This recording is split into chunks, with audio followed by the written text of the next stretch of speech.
Hey everybody, and welcome back to the channel. So today, y'all, we're jumping right in. Welcome if you are new to the channel. I'm glad you're here. Stay connected and stay up to date. You can do that by subscribing to the channel and you'll get notifications. You will be up to date on when new videos are released. But we are getting right in to this thing.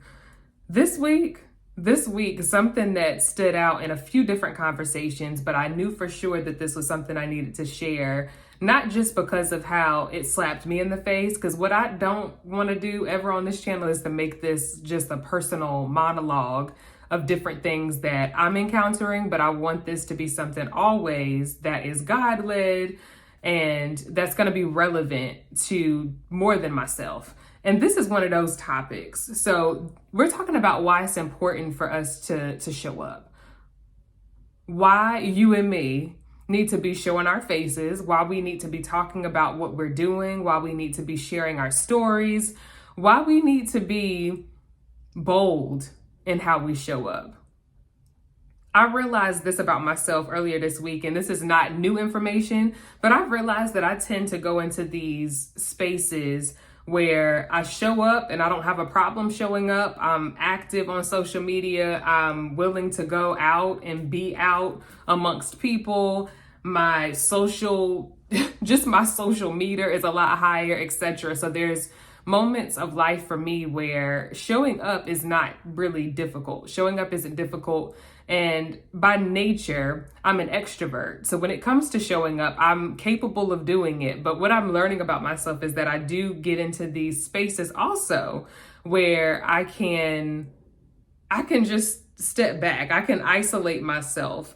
And I go into this mode of hiding, this mode of not really wanting to be seen. And I don't know about y'all, but I tend to, if I stay in that space too long of not wanting to be seen, of not really wanting to be around people, not wanting to be on social media, not wanting to be seen, when I get to that place, it's a dangerous place, because when I stay there too long, I end up getting stuck. And it becomes difficult for me to make the transition to getting back to a place of being seen and showing up. And that's the conversation that I had a couple of conversations about this week, but this was also a conversation that God was having with me. He just said, he brought me, and I'll tell y'all straight up, the first thing that he asked me as it relates to this, because I'm constantly asking God, so what is it that you need me to share with people this week? How do you want me to show up this week? And sometimes this is a question that I'm sure God is looking at me like, are you done? We've talked about it. So he said, how are you expecting God, or how are you expecting me to be the light of the earth if you're not showing up? How are you expecting to be the light of the earth if you're not showing up? How are you expecting to represent me in the earth if you're not showing up? And that's how he asked it. That's how he asked the question to me. When I talk to God, that's how I imagine him talking. He like, so how are you expecting to be the light of the earth if you're not showing up? And essentially what I wrote immediately after, I was reminded of the scripture. So Matthew chapter 5, verses 13 through 16 are the scriptures that I want you to look at for sure. And I may read them in a little bit, but Matthew 5 is where he brought me. And those are the scriptures that talk about us as believers being the salt and the light of the earth, the salt and the light of the earth. And essentially, y'all, what I realize is that whenever I'm in those spaces, or when I experience those stints of not wanting to be seen or not wanting to show up, hear what I'm saying. I don't want to show up. I don't want to be seen. Very selfish, right? And I recognized this in a conversation that I was having with my girls this week, where we were talking about this idea of whether or not we feel ready to show up, whether or not we feel prepared for it, mentally, emotionally, any of it. I asked them, I said, do y'all feel ready? And it wasn't necessarily about showing up on social media. That was a piece of it, but it was a broader question. I asked them, do y'all feel ready? And that conversation ended up leading to what my sister said was, I don't think it's a question of if we're ready, but it's a question of if we are willing. And that is the ultimate question when it comes to showing up, when it comes to telling our stories, when it comes to being present and being consistent, when it comes to sharing the experiences and the things that we've been through with other people. It's not really for you. It's not really for me. So whether or not I feel like showing up, whether or not I feel like being seen, the thing that God had to get me together with this week is that it's not really about you. It isn't about you. This is really about the kingdom work that needs to be done in the earth. And I need you. I need my people to get their lives together. I need my people showing up. Can we not see? Can y'all not see? God is saying, can y'all not see that there's a lot of foolishness going on, that people are spending a lot of time carrying on with conversations that are not productive, that are not benefiting anybody? So we're wondering why we see so much darkness. And God was saying, well, where is the light? You're the light. You are the light. We are the light. As followers of Jesus, as believers in Jesus, we are the light of the earth. We are the light of the earth and we are the salt of the earth. And so in other words, we have a choice. We do. But the choice should not be made based on how we're feeling. The choice shouldn't be made based on what we want to do, right? Because we're supposed to be living this life, not for us, but for Christ. We're supposed to be loving not just ourselves, but we're supposed to be loving other people. And so a part of loving other people, a part of representing Jesus and all that Jesus stood for, is showing up for other people. Showing up for other people, regardless of if we want to or not. Do we not remember? Do we not know how we got here? Do we not know how we can be saved and why we are saved as believers? When we recognize this, and my friend said this week, when we recognize that this isn't a matter of wants, this isn't a matter of what we feel like doing, we can really start to understand where Jesus was when he was in that position, asking God, you know what? I'd rather not go to the cross to die. I'd rather not lay my life down. Could you take this from me? Could we talk about a different way to do this? We can start to understand, and it's still that doesn't even compare. Me showing up on YouTube, me showing up on TikTok, me showing up for people in my life, that is no comparison to the type of situation that Jesus found himself in. Nonetheless, we can learn. We can learn from Jesus and say, okay, I'm sure Jesus didn't want to show up at the cross. I'm sure Jesus did not want to show up in a lot of the ways that he did, but he lived a selfless life. He put others before himself. He followed the will of God for his life, regardless of how he felt. And that's the place that we have to get back to. That's the place that I feel like God is trying to snatch us back into with this one. So I want y'all to read those scriptures, because there's so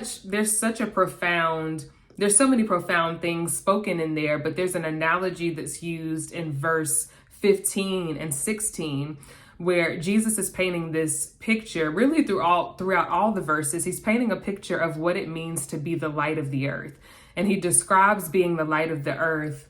He describes it as a city that's on the top of a hill, and how that city can't be hidden.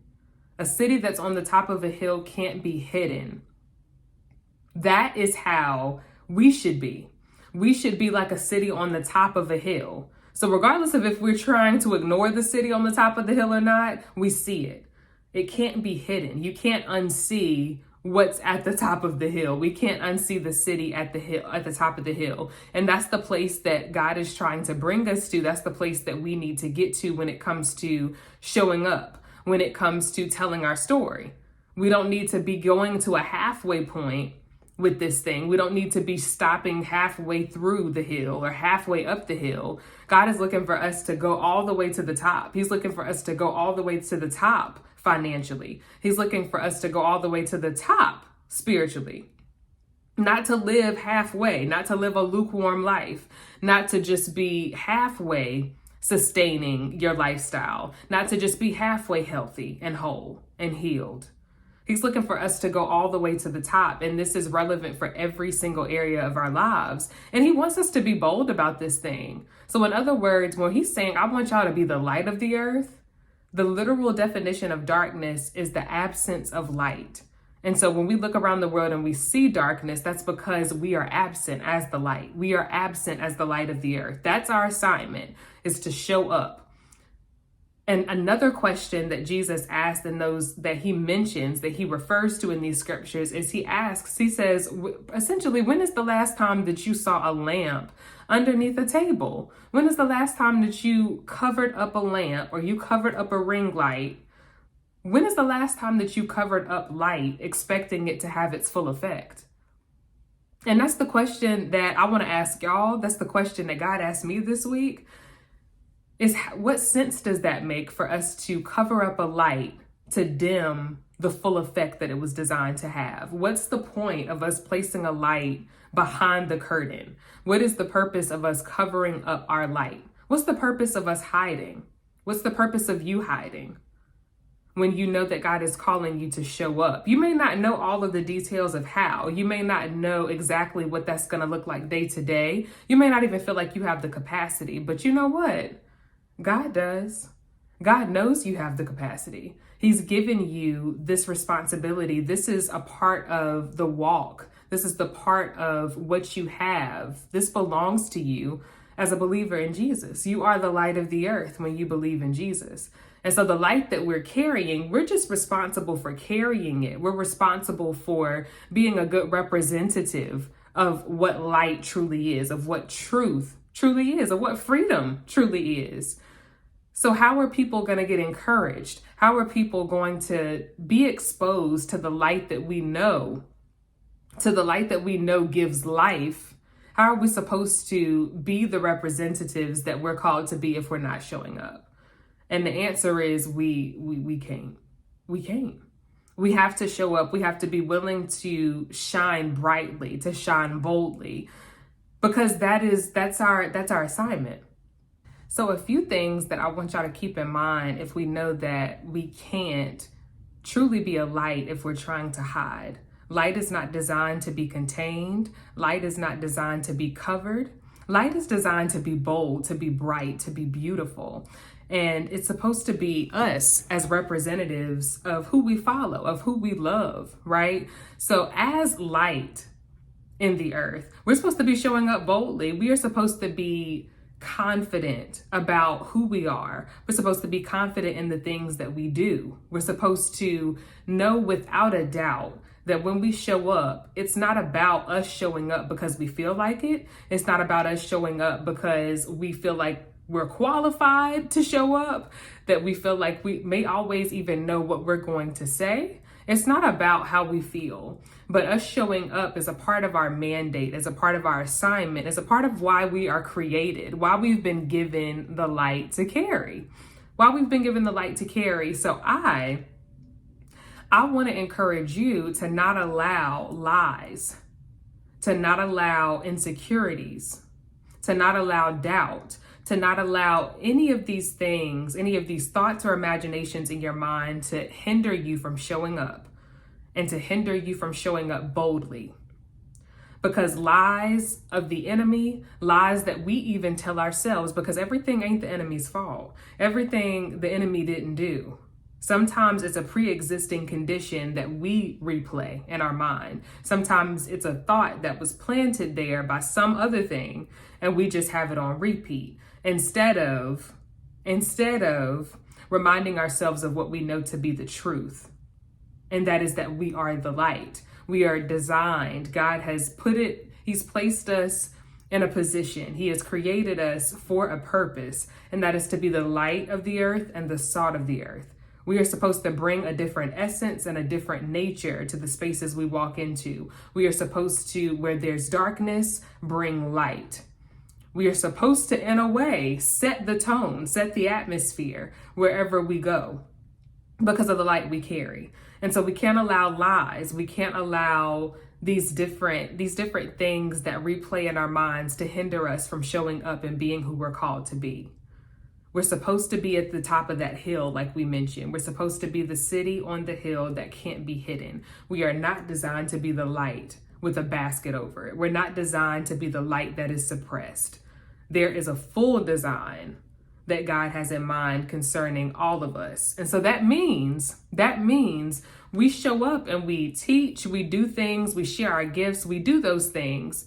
And it also means that when things are not going so good, it means that we have to allow ourselves to be seen in all of it. We can't just allow ourselves to be seen when things are going well. We can't just allow ourselves to be seen from one perspective. That's the tough thing for real about being a light, is that when you imagine light is not necessarily, light cannot be contained, right? Light is relative to the space that it's in. Light fills the space that it's in. Depending on the size of the light can appear brighter, there's less darkness, there's more light, depending on the light. So that's something else to think about, is with the light that we've been given, and we know that that is the light of Jesus, with the light that we've been given to show up in different industries, to show up in the marketplace, to show up in our relationships, in our marriages, to show up on these platforms, to bring our gifts to the work that we do. Whatever it is that we've been given to show up in, we have to ask ourselves, we know the light that we've been given, and the light that we've been given is not a small thing. The light that we've been given is not one that can be contained unless we, the people that are carrying the light, we, the people that are supposed to be representing it and allowing it to illuminate through us, if we become the hindrance to the light, we have to do a heart check. We have to look at ourselves, take inventory, and figure out, why is it that I'm dimming this light that's on the inside of me? Why is it that I don't want to be seen? Is it fear? Is it doubt? Is it insecurity? Do I not know fully what this light means? If I allow this light to truly shine in the way that God's given it to me to shine, what's going to be the effect? Because those might be some of the questions that we're having, but I want this video, I want this conversation to be something that sticks with you and gets you to think about how you've been showing up. How have you been showing up? Have you been showing up? And if you haven't been showing up, why? Why haven't you been showing up? What are some of the things that you believe are getting in the way of you showing up? Because it's our assignment. This is a part of what we're called to do, is be the light of the earth. We're not called to hide. So now is the time for you to come out of hiding. Now is the time for those of us that have been doing the things and shining, but shining in a container, those that have been shining underneath the table, those that have been shining but behind the curtain. Now is the time. Now is the time. So I need each and every one of us to shine boldly and to shine brightly. Okay. That's it. That's it for this week. Until next time. Peace.